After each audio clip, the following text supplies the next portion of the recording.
Dipersembahkan oleh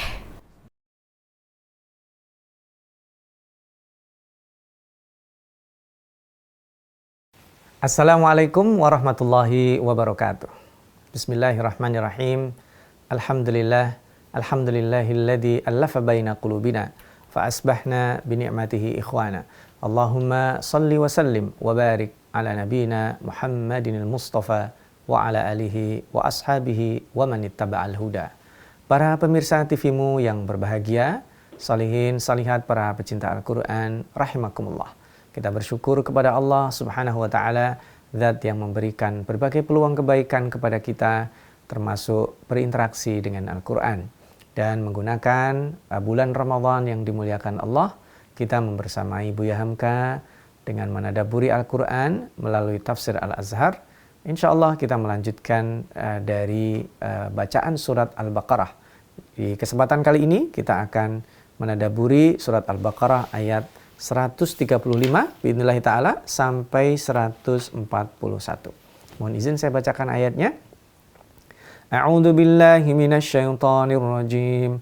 Wa qalu kunu hudan aw nasara tahtadu. Qul bal millata Ibrahim hanifan wa ma kana minal musyrikin. قولوا آمنا بالله وما أنزل إلينا وما أنزل إلى إبراهيم وإسماعيل وإسحاق ويعقوب والأسباط وما أوتي موسى وعيسى وما أوتي النبيون من ربهم لا نفرق بين أحد منهم ونحن له مسلمون فإن آمنوا بمثل ما آمنتم به فقد اهتدوا وإن تولوا فإنما هم في شقاق فسيكفيكهم الله وهو السميع العليم صبغة الله ومن أحسن من الله صبغة ونحن له عابدون قل أتحاجوننا في الله وهو ربنا وربكم ولنا أعمالنا ولكم أعمالكم ونحن له مخلصون أم تقولون إن إبراهيم وإسماعيل وإسحاق ويعقوب والأسباط كانوا هودا أو نصارى قل أأنتم أعلم أم الله ومن أظلم ممن كتم شهادة عنده من الله وما الله بغافل عما تعملون تلك أمة قد خلت لها ما كسبت ولكم ما كسبتم ولا تسألون عما كانوا يعملون. Para pemirsa, ayat-ayat yang kita bacakan tadi meneruskan kembali pesan Allah ketika setelah menceritakan Nabi Ibrahim kisah-kisahnya baik dari sejak diuji sampai pesan beliau di penghujung hayatnya kepada anaknya dan wasiat kepada seluruh keturunan-keturunannya. Lalu di sini Allah kembalikan, Bani Israel itu punya klaim lagi, kunu hudan aw nasara. Kalian pilihlah jadi orang Yahudi atau Nasrani karena kami itu pilihan. Jadi ini kalau di dalam struktur normalnya disebut pengeyelan. Jadi mereka itu ngeyel. Orang-orang Yahudi ini mengatakan, masuklah ke dalam agama Yahudi supaya kamu mendapat petunjuk. Orang Nasrani juga mengatakan hal yang sama, ya, yaitu bahwa ini hal yang penting untuk disampaikan kepada mereka yang mengatakan itu. Katakan bahwa petunjuk yang benar itu yang dibawa oleh Nabi Muhammad, sebagaimana juga diajarkan oleh Nabi Ibrahim yang menyerah diri dengan segala tulus ikhlas kepada Allah. Dan agama itu jauh terlebih dahulu daripada apa yang dinamakan Yahudi dan juga Nasrani. Jadi ini klaim yang tidak berdasar. Kalau Nabi Muhammad saja, ya Nabi Muhammad kan datang setelah ada Yahudi dan Nasrani. Tapi begitu Allah katakan, Qul bal millata Ibrahim, ya nggak mungkin, mereka nggak punya hujah lagi. Karena Ibrahim itu ada sebelum Yahudi, beliau ada sebelum Nasrani, beliau ada sebelum Yakub, sehingga ini adalah hujah yang sangat kuat.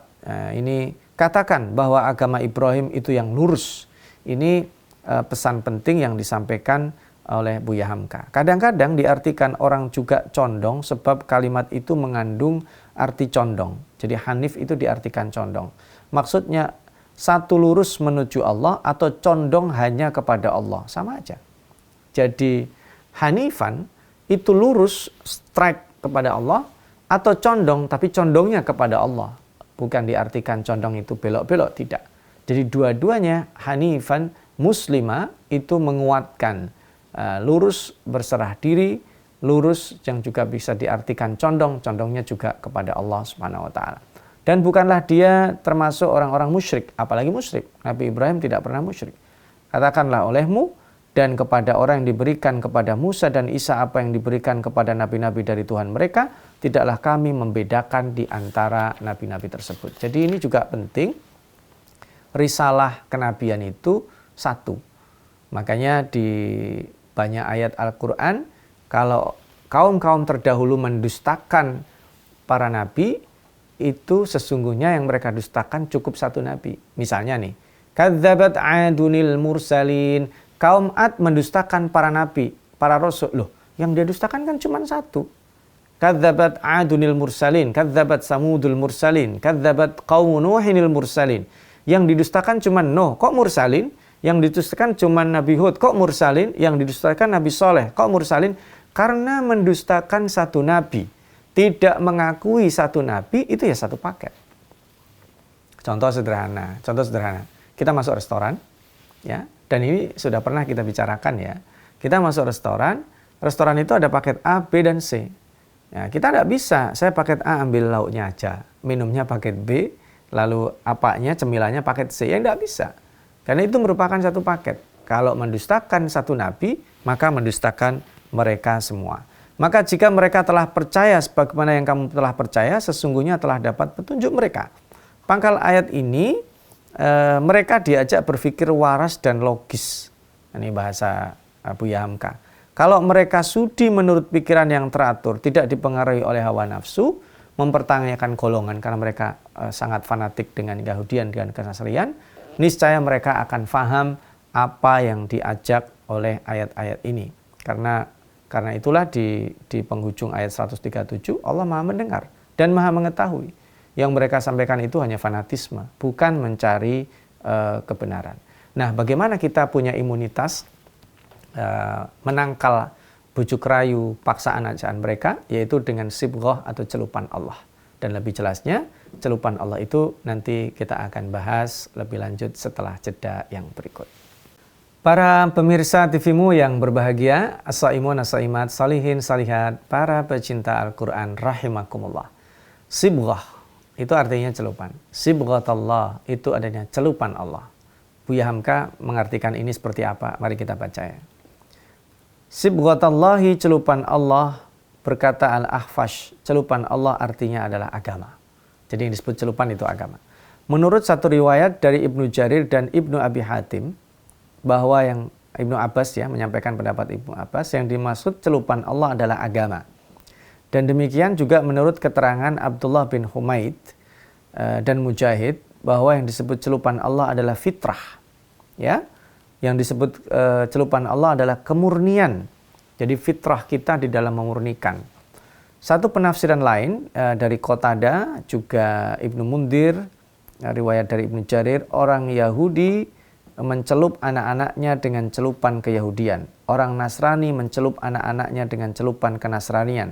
Tapi sesungguhnya celupan yang asli itu hanyalah celupan dari Allah. Jadi ini menarik ya. Ibaratnya, mohon maaf tidak menyamakan. Nanti kita ini kan punya baju yang ada merek asli, ada KW-nya. Mungkin kalau merek asli itu dia nggak luntur. Mau direndam sehari, 2 hari, 3 hari nggak luntur. Karena kuat celupannya. Tapi mungkin kalau yang KW1, oh ini direndam 5 hari baru luntur. KW2, 3 hari aja baru luntur. Oh yang sangat kualitasnya di bawahnya sehari aja udah luntur. Maka celupan Allah itu identitas keagamaan. Maka dikatakan sibghah karena dia akan terlihat. Maka seorang muslim, dia kalau berkamufase atau menyamar sebenarnya pun akan sulit. Karena sibghahnya begitu kuat. Sibghah itu bukan sekedar tampilan fisik, mohon maaf. Jadi misalnya begini, yang disebut celupan itu bukan tampilan fisik seperti yang saya kenakan, misalnya pakai peci, apalagi ini adalah tradisi, atau kemudian tampilannya lembut dan sebagainya, itu juga lebih esensi lagi. Tapi sebenarnya sibghah itu akan terlihat pada semua sisi dan aspek. Muslim itu apa? Berkata baik, ya berkata baik. Muslim itu apa? Yang dia menjadi penyebab hadirnya keamanan dan kenyamanan. Muslim itu apa? Yang bisa dipercaya. Ketika dia bertengkar, dia tidak berkhianat. Ketika diberikan amanat, dia menjalankan. Jadi dalam semua aspek, ideologi, sisi humanisme, sosial, masyarakat, dalam berekologi dengan lingkungan, maka Muslim itu akan kuat dengan sibghah-sibghah tersebut. Nah ini, maka ada juga yang selain mengartikan tadi itu, kalau diartikan fitrah sebagai celupan itu tidak luntur. Maka Islam itu diartikan penyerahan diri yang sungguh-sungguh. Jadi memang aslinya manusia itu mengenal keaslian. Maka kalau dia ya nggak bisa disamakan sih, tetapi kalau misalnya ada orang cinta pada pandangan pertama, dia melekat, ya. Lalu kemudian tidak bisa dihapus, kira-kira begitu. Padahal itu juga ya sisi romantisme. Tidak bermaksud menyamakan, kira-kira begitu. Dia fitrahnya manusia itu menyukai kebenaran. Maka kalau seseorang bingung, kan ada hadisnya ya, kalau albirru itu yang membuat hatimu tenang, sementara yang buruk itu membuat kamu tidak tenang. Itu kan fitrah, itulah celupan. Jadi celupan Allah atau identitas asli keislaman kita itu adalah manakala kita totalitas dalam melaksanakan apapun dan membuat kita nyaman, gitu. Nah, nanti ada juga loh saat orang yang berbuat buruk tapi dia nyaman. Itu karena sudah terkubur. Fitrahnya itu, kemurniannya udah bercampur dengan hawa nafsu, dan karena itulah kemudian dia tidak bisa normal. Rasulullah Shallallahu Alaihi Wasallam di sini juga bersabda, "Bu'istu bil hanifiyah as-samha." Aku diutus dengan agama Hanif yang sangat berlapang dada. Jadi subhanallah, al-hanifiyah lurus, ya, samhah toleran. Nah ini menarik ya, digabung antara berpegang teguh kepada agama dan toleran, dan itu faktanya. Jadi jangan sampai dikatakan orang toleran itu orang yang nggak terlalu semangat sholat. Salah. Orang yang sholatnya bagus adalah orang yang bisa toleran. Orang yang menjalankan agamanya bagus adalah orang yang paling bisa toleran.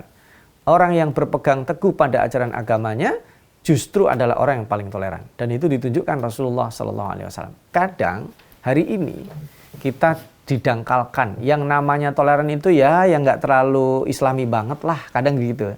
Padahal orang-orang yang dikatakan islami banget adalah orang yang paling bisa toleran. Sederhananya. Tempo hari dunia membicarakan tentang makna menghargai hak asasi.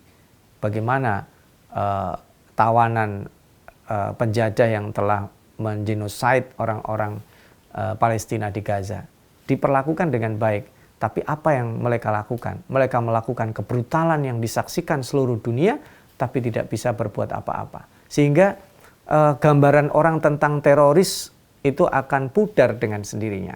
Justru siapa yang sekarang disebut teroris?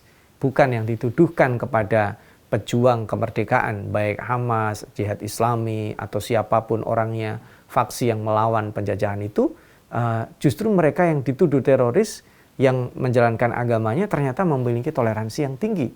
Ya, sementara orang-orang yang menyuarakan toleransi, mereka justru adalah orang-orang yang melanggarnya. Maka ini ada satu hal yang menarik dengan adanya sibghatullah tadi, itu bermakna celupan yang sangat luar biasa.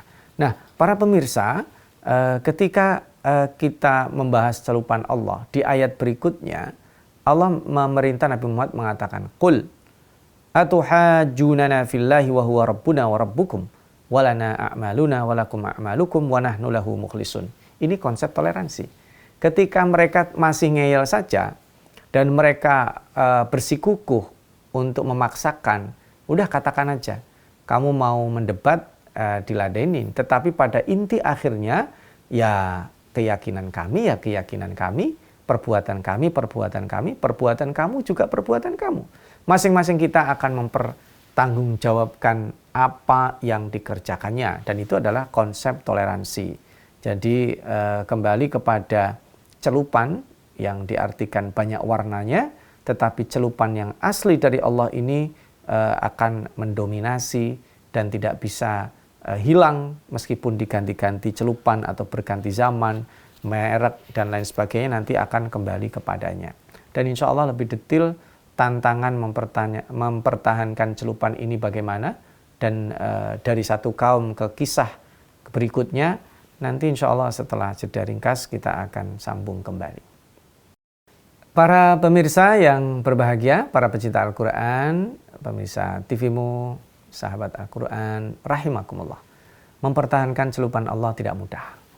Karena kita akan berinteraksi dengan banyak orang, berinteraksi dengan banyak kepentingan, dan juga sesuatu yang kita bukan tidak diprediksi tapi tidak kelihatan, yaitu adanya iblis dan setan. Dan setan itu sendiri bukan merupakan makhluk, tapi sifat yang melekat pada iblis, pada jin-jin yang buruk. Bahkan setan juga bisa melekat pada diri manusia, termasuk Bani Israel. Mereka adalah setan-setan di zamannya yang menggerogoti dakwah tauhid yang dibawa oleh Nabi Muhammad SAW. Pertanyaannya, adakah hari ini setan-setan tersebut yang akan mengganggu sibghah yang Allah Subhanahu wa taala amanahkan kepada kita? Tentu ada.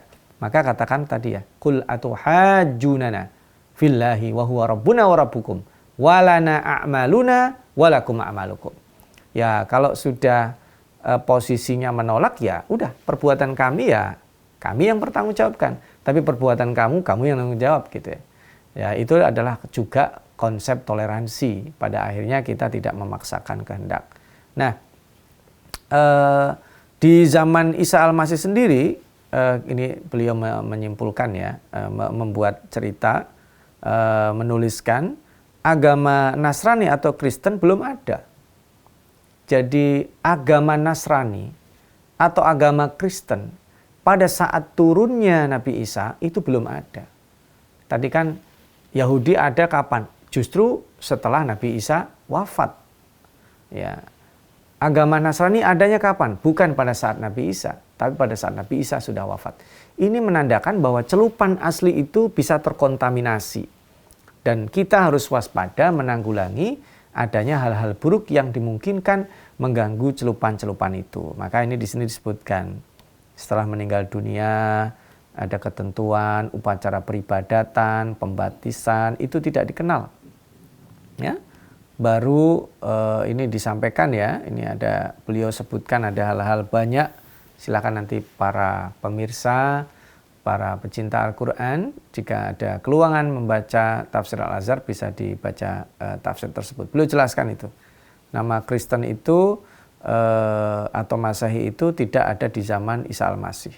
Dan bukan beliau menamakan, melainkan murid-muridnya sesudah beliau meninggal, sedang Al-Masih semasa hidupnya menamai dirinya sebagai keturunan Bani Israel. Apakah kamu lebih tahu ataukah Allah? Kalau kamu berbicara dengan jujur, kamu akan mengakui bahwa pokok ajaran Nabi Musa adalah menyembah Allah. Sebagaimana juga pokok ajaran Nabi Isa juga akan menyembah Allah. Jadi kalau mereka membaca apa adanya kitab suci yang dibawa oleh nabi-nabi, mereka niscaya mereka juga akan mengatakan kembali pada celupan semula. Dan Allah tidak lengah daripada apa yang kamu kerjakan. Di 140 di sini dikuatkan kembali pemalsuan-pemalsuan yang dilakukan, tambahan yang mereka tambahkan pada agama oleh pemuka-pemuka agama mereka, mengubah pokok ajaran ini tidak akan lepas dari pengawasan dan pengetahuan Allah. Maka agama yang benar ya hanya satu, yang dibawa oleh semua para nabi, mengajak pada pengesaan dan tidak menerima atau anti terhadap persekutuan atau memberikan Allah anak atau siapa saja yang bekerja sama dalam mengurus dunia. Mereka itulah umat yang sesungguhnya telah berlalu. Di satu ayat terakhir di ujung juz 1, ya, tilka ummatun qad khalat. Nah, mereka itu umat. Diulang lagi ya. Nah, kemarin juga kita membahasnya bagaimana Allah menguatkan ummatun qad khalat, berlalu. Bani Israel zaman itu orang yang baik berlalu, orang yang sesat juga berlalu. Maka masing-masing orang akan mempertanggungjawabkan itu semuanya. Ya. Inilah peringatan kepada siapapun yang datang di belakang, baik orang-orang Arab keturunan Ismail ataupun umat Yahudi keturunan Yakub dan Ishak, dan keduanya belas pecahan keturunannya, bahwa nenek moyang mereka yang telah terdahulu itu telah banyak disebut jasa mereka menegakkan agama Allah hanifan musliman, dan sudah diperkatakan atau diceritakan, tetapi mereka akan bertanggung jawab perbuatannya, tidak bisa menanggung apa yang dilakukan oleh keturunannya. Dan barulah kamu akan mendapat ganjaran yang setimpal dari Allah, apalagi usaha mereka yang telah lalu itu kamu sambung dengan amalan mulia. Ini juga bagus. Kalau dulu mereka lisana sidqin aliyah, disebut, ditutur kata yang baik, diceritakan sebagai orang baik, kamu berpotensi meneruskan prestasi mereka. Ya, sederhananya lah, gampang. Bangsa kita ini kan terkenal prestasi di bidang bulu tangkis. Ya, tilka ummatun qad khalat. Oh, dulu ada si fulan, ada si fulana juara olimpiade, juara All England kan. Sekarang kalau kita perhatikan, perhelatan itu menjadi bergengsi. Nah, kalian sekarang yang ada di PBSI bisa meneruskan prestasi pendahulu kalian. Gitu. Tapi kalian juga kalau tidak mau sungguh-sungguh meneruskan, ya akan digilas. Kira-kira begitulah kurang lebih. Jadi mereka itu adalah orang-orang berprestasi di zamannya. Qad khalat min qablihir rusul. Tilka ummatun qad khalat, dan juga umat-umat itu sudah lewat. Laha ma kasabat walakum ma kasabtum. Maka kalian berpotensi melanjutkan prestasi itu. Tapi kalau kalian tidak meneruskan, mendistorsi akidahnya, tidak pada track, maka itu merupakan peringatan keras dari Allah Subhanahu wa taala. Inilah yang menjadi pengajaran bagi kita yang datang sesudah Nabi Muhammad. Berapa banyak yang kita banggakan dari sejarah. Nah, sekarang kita kembali ke kita dari Bani Israel. Wow, dulu pernah itu ada Baitul Hikmah, perpustakaan dengan 400.000 judul buku, ya, yang dibangun oleh Harun ar-Rasyid. Tapi itu kan dulu. Dulu pernah umat Islam memakmurkan, menguasai dataran Eropa di Andalusia. Tapi itu kan dulu. Dulu pernah, nah itu kan cerita tentang dulu. Prestasi-prestasi itu berpotensi kita lanjutkan. Dengan catatan kita melakukan apa yang dilakukan mereka. Tapi kalau kita tidak lakukan, apalagi kita luntur dari sisi identitas sibghah celupan Allah, niscaya kita juga akan tergilas. Na'udzubillahi min dzalik, karena yang menginginkan kita lepas dari agama kita itu sangat banyak. Setan dari kalangan jin dan setan dari kalangan manusia. Mudah-mudahan sibghah Allah, celupan Allah tetap kuat di sanubari kita. Menjadi apapun kita, profesinya apapun, dimanapun kita berada, kita menyembah Allah yang satu. Kita kuat dari sisi sibghah dan celupan Islam kita dalam berbagai aktivitas kita, bermanfaat bagi masyarakat sekitar kita, sehingga kita bisa membawa, memimpin peradaban ini, mencerahkan semesta. Nasrun minallah, wa fathun qarib, wa basyiril mu'minin. Wassalamualaikum warahmatullahi wabarakatuh.